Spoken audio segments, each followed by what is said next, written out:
Missouri, it's buyer beware.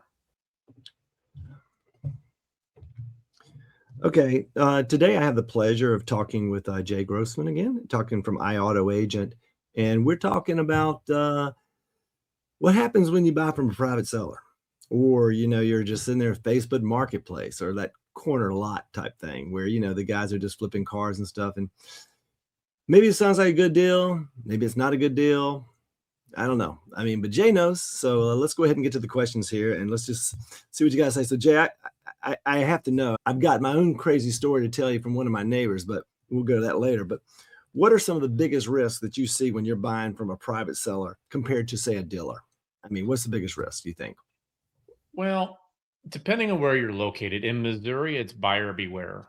So if you're buying from a private seller and they're knowingly selling a vehicle that has issues, they don't have to disclose anything to you. Hmm. Only things that they're responsible for, depending on what county you live in, Mhm. is an emissions inspection and maybe a safety inspection if it's more than 10 years old or 150,000 miles.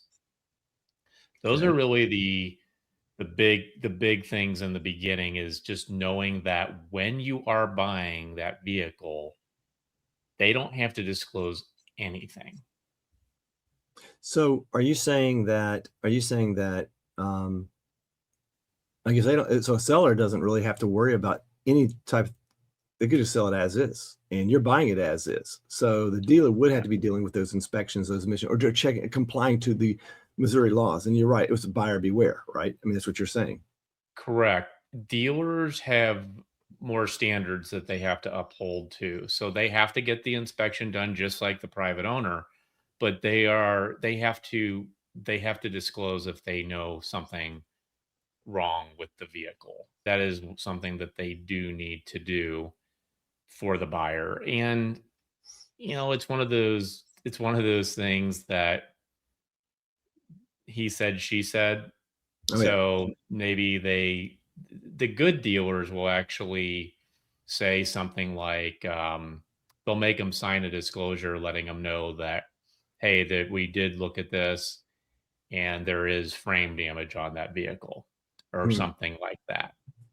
The private owner doesn't have to do that. Well, you've already, the next question I'm going to ask you, you've already given me three answers, but I'll go ahead and just throw it out there anyhow. Mhm. So you're talking to a private seller.